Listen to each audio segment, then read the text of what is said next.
আসসালামু আলাইকুম। আশা করি সবাই ভালো আছেন। মদিনা নর্থ ওয়েস্ট বাস স্টেশনে সকাল সকাল চলে এসেছি। আজ এখান থেকে আমরা আলোলা শহরে যাব। মদিনা থেকে প্রায় 400 কিলোমিটার দূরে আলোলা শহরটি অবস্থিত, সেখানেই যাচ্ছি। এখান থেকে বাস ভাড়া প্রায় 126 রিয়ালের মতো লেগেছিল আমার যতটুকু মনে হয়। তাদের ওয়েবসাইটে বিস্তারিতই রয়েছে, আপনারা দেখে নিতে পারবেন। বাচ্চাদের ভাড়া যথারীতি হাফ ভাড়া নিয়ে থাকে তারা।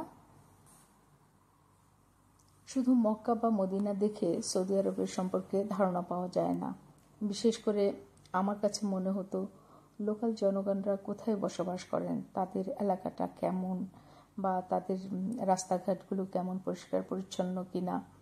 কারণ মক্কা বা মদিনার আশেপাশের জায়গাগুলো খুব একটা পরিষ্কার পরিচ্ছন্ন আমার কাছে মনে হয়নি। কিন্তু মক্কা বা মদিনার যে হাইওয়ে রাস্তায় গেলে বোঝা যায় যে তারা মোটামুটি পরিষ্কার পরিচ্ছন্নতা মেনটেন করে। মক্কা মদিনার বাইরের রাস্তাঘাটগুলো বেশ পরিষ্কার পরিচ্ছন্নই আমার কাছে মনে হলো। বিশেষ করে আলোলা শহরে যাওয়ার পথে চারপাশে প্রাকৃতিক সৌন্দর্য বেশ সুন্দর।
খাইবার এলাকার দুই পাশের রাস্তায় কিছু দূর পরপর ছাতার মতো ছাউনি দেখতে পেলাম, আর রাস্তা জুড়ে গাছপালা রয়েছে।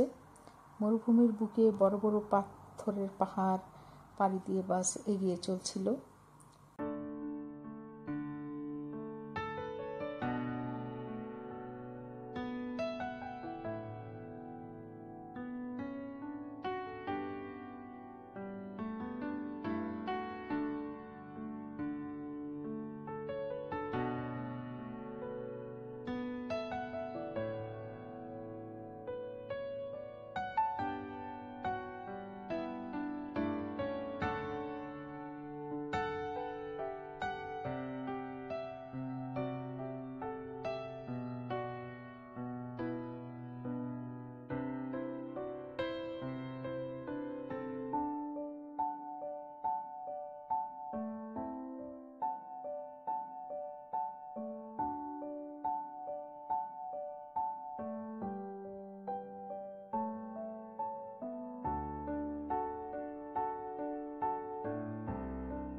মাঝে মাঝে উটের দলও আমরা দেখতে পেয়েছিলাম।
আমরা চলে এসেছি আলুলা শহরে। চারপাশে বিশাল বড় বড় পাহাড় ঘেরা একটা জায়গা। আলুলা শহরটি আসলে চারদিকেই পাহাড় ঘেরা, তো আমার কাছে প্রথম দর্শনেই এই জায়গাটুকু বেশ ভালো লাগলো। ইনশাল্লাহ আগামীকাল শহরটি এক্সপ্লোর করব। সবাই ভালো থাকুন, সুস্থ থাকুন। আল্লাহ হাফেজ।